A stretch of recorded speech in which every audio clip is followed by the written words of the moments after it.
YouTube ప్రేక్షకులకు వీక్షకులకు అందరికీ కూడా నమస్కారం. కార్యక్రమాన్ని ప్రారంభించేటువంటి ముందు చక్కటి శ్లోకంతో కార్యక్రమాన్ని ప్రారంభం చేసుకుందాం.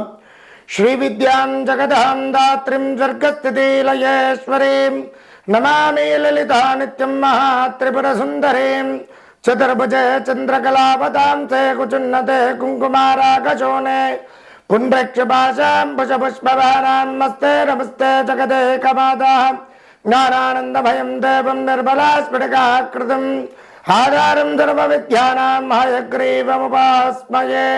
జై శ్రీమన్నారాయణ. మరి ఈరోజు ద్వాదశ రాశుల వారికి ముఖ్యంగా మేషాది మీన పర్యంతము ధనయోగాలు కలిసి రావాలంటే మరి ఏ విధమైనటువంటి దేవతార్చనలు చేసుకోవాలి, ఏ విధమైనటువంటి పరిహారాలు పాటించినట్లయితే ధనయోగాలు కలిసి వస్తాయి అనేటువంటి విషయాలలో ఈరోజు వీడియోను ప్రారంభం చేసుకుందాం. మిథున రాశి వారికి ధనయోగాలు సిద్ధించాలంటే ఏ దేవతార్చన చేసుకోవడం, ఏ గ్రహాలకు ఆరాధన చేసుకున్నట్లయితే, అలాగే ఏ పరిహారాలు పాటించినట్లయితే యోగకారకమైనటువంటి ఫలితములను తప్పకుండా పొందుతారు అనేటువంటిది విషయాలు అనేటువంటిది ఈ వీడియోలో తెలుసుకుందాం. మరి మిథున రాశి వారు ఏ నక్షత్రాల వారు అవుతున్నారు అంటే మృగశిర నక్షత్రం 3, 4 పాదములు, అలాగే ఆరిద్ర నక్షత్రం 1, 2, 3, 4 పాదములు, పునర్వసు నక్షత్రం 1, 2, 3 పాదముల వారు కలిసి మిథున రాశి వారు అవుతున్నారు.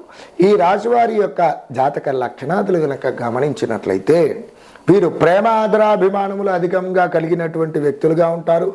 కామశాస్త్రమునందు ప్రీతి అధికంగా కలిగినటువంటి వ్యక్తులు, అలాగే మరి బుద్ధి చపల చిత్తం, అలాగే హాస్యప్రియులు, చిరుమందహాసం కలిగినటువంటి వ్యక్తులు, దీర్ఘమైనటువంటి నాసికం కలిగినటువంటి వారు, గురువులను ఆచార్యులను విశేషంగా పూజించేటువంటి వారు, అలాగే మంచి వ్యాపార దక్షత నైపుణ్యం కలిగినటువంటి వ్యక్తులుగా వీరిని చెప్పుకోవచ్చును. ఇవి వీరి యొక్క జాతక లక్షణాలు. ఇక మిథున రాశి వారికి ధనయోగాలు సిద్ధించాలి అని అంటే ఏ దేవతార్చన చేసుకోవాలని కనుక చూసుకున్నట్లయితే మిథున రాశి వారు తప్పకుండా లక్ష్మీనారాయణులను గనక విశేషంగా ఆరాధన చేసుకున్నట్లయితే ధనయోగాలు సిద్ధిస్తాయి.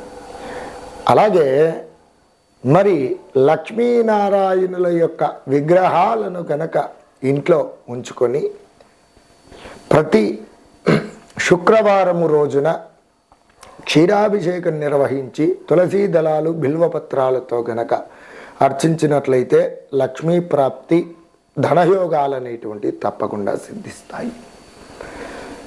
అలాగే ఇక మిథున రాశి నాథుడైనటువంటి బుధుడి యొక్క అనుగ్రహం కూడా, రాశినాథుడి యొక్క అనుగ్రహం కూడా తప్పకుండా ఉండి తీరవలసిందే. కాబట్టి బుధవారము రోజున బుధగ్రహమునకు ఆకుపచ్చని గల రంగు గల వస్త్రమును సమర్పించి బుధగ్రహమునకు మరి ఆకుపచ్చని రంగు గల ఏమిటి ఒత్తితో ఆవు నెయ్యితో దీపారాధన చేయండి.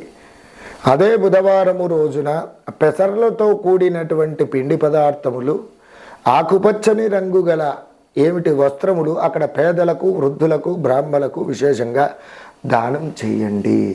ఆ విధంగా చేసుకున్నట్లయితే తప్పకుండా బుధగ్రహం యొక్క అనుగ్రహం కూడా లభించి రాశీనాథుడి యొక్క అనుగ్రహం కూడా మనకు ఉన్నట్లయితే తప్పకుండా ధనయోగాలు అనేటువంటివి సిద్ధిస్తాయి. అలాగే శ్రీ విష్ణు సహస్రనామ స్తోత్రము, లక్ష్మీ స్తోత్రాన్ని కనుక ప్రతి శుక్రవారములలో గనక పఠించినట్లయితే తప్పకుండా ధనయోగాలు సిద్ధిస్తాయి. మరి ధనయోగకారకుడు బృహస్పతి గ్రహం కాబట్టి విశేషంగా బృహస్పతి అనుగ్రహం కూడా మనకు లభించాలి. మరి తగుపూర్వకంగా ఏం చేసుకోవాలయ్యా అంటే గురువులను కానివ్వండి, ఆచార్యులను కానివ్వండి, స్వామిలను కానివ్వండి విశేషంగా వారికి దండ ప్రణామములు సమర్పించుకొని వారికి తగినటువంటి విధముగా మనకు తోచిన విధంగా వస్త్ర దక్షిణ తాంబూలాదులు సమర్పించి వారి యొక్క ఆశీర్వచనములు తీసుకున్నట్లయితే తప్పకుండా బృహస్పతి అనుగ్రహం కూడా లభిస్తుంది.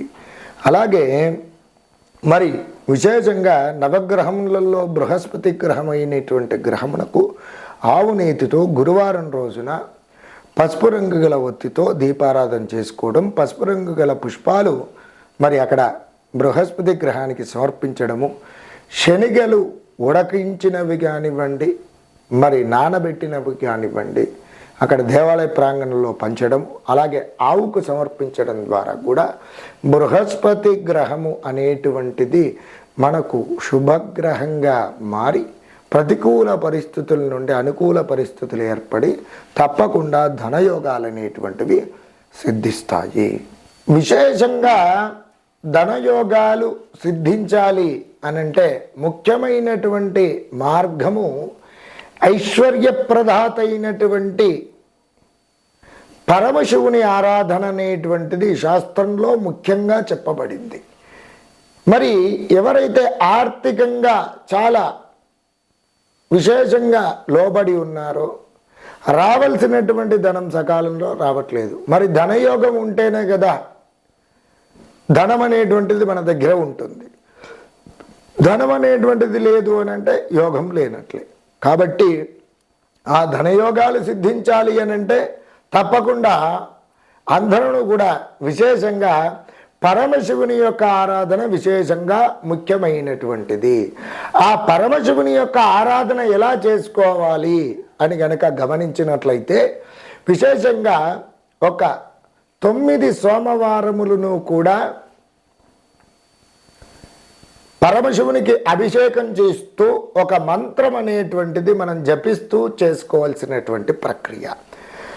ఆ మంత్రము ఏమి అనగా ఓం శ్రీ శివాయ మహాదేవాయ ఐశ్వర్యేశ్వరాయ నమః.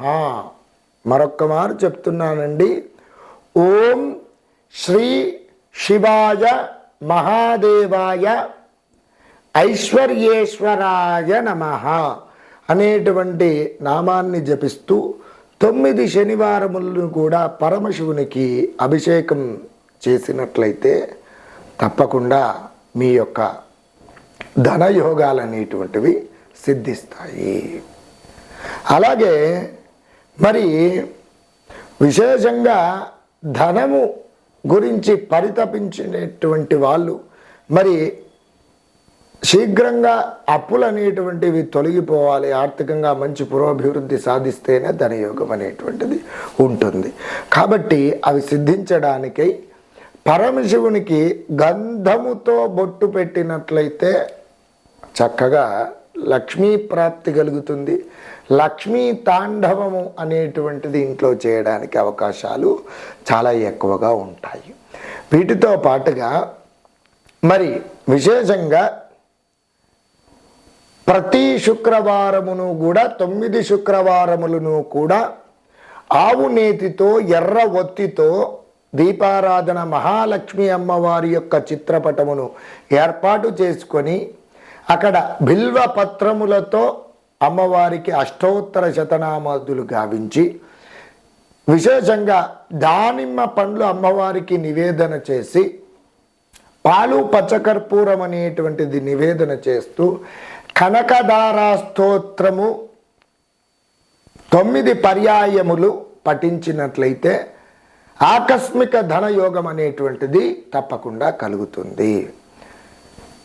అలాగే విశేషంగా అమావాస్య రోజున అమ్మవారి యొక్క వెండి కానీ పంచలోహం కానివ్వండి సువర్ణంతో చేసినటువంటి మహాలక్ష్మి అమ్మవారి యొక్క ప్రతిమను తీసుకొని క్షీరాభిషేకం నిర్వహించి శ్రీ సూక్తంతో చక్కగా గంధ పుష్పములతో అలంకరణ చేసి అమ్మవారికి తామర పుష్పములు అలంకరణ చేసి 108 నాణెములు తీసుకొని ఒక్కొక్క అష్టోత్తర నామానికి ఒక్కొక్క కాయిన్ పెట్టుకొని విశేషంగా అర్చించి ధూప దీప నైవేద్యములు అమ్మవారికి నివేదన చేసి తదుపరి ఏమిటనగా పట్టు వస్త్రములో ఆ నాణెములు అమ్మవారి యొక్క ప్రతిమను గనక ఉంచి ధనము ఉంచుకునేటువంటి బీరువాలో కానివ్వండి, ధనం ఉంచేటువంటి ప్రదేశంలో కానీ ఉంచినట్లయితే విశేషమైనటువంటి ధనయోగం కలుగుతుంది. అలాగే ఆ శుక్రవారం రోజున విశేషంగా మహాలక్ష్మి అమ్మవారి యొక్క దేవాలయంలో ఎరుపు రంగు గల రవిక గుడ్డలతో పాటుగా తాంబూలంతో పాటుగా దానిమ్మ పండులను ఉంచి విశేషంగా అక్కడ దానము గనక చేసినట్లయితే ముత్తైదువులకు ఆకస్మిక ధనయోగం కలుగుతుంది. అలాగే మరి విశేషంగా పంచసౌగంధికములు అని చెప్పి ఉంటాయి. ఇవి అమ్మవారికి కానివ్వండి, అలాగే పరమేశ్వరునికి కానివ్వండి తమలపాకులో పెట్టి సమర్పించినట్లయితే విశేషమైనటువంటి ధనయోగం కలుగుతుంది. అవి ఏమిటి అనగా యాలకులు, జాజికాయ, జాపత్రి, దాల్చిన చెక్క, లవంగములు. ఇవి తమలపాకులతో 2 ఒక్కలు ఉంచి మహాలక్ష్మి అమ్మవారికి కానివ్వండి, పరమేశ్వరునికి కానివ్వండి సమర్పించినట్లయితే విశేషమైనటువంటి ధనయోగములు తప్పకుండా సిద్ధిస్తాయి. నమస్కారం.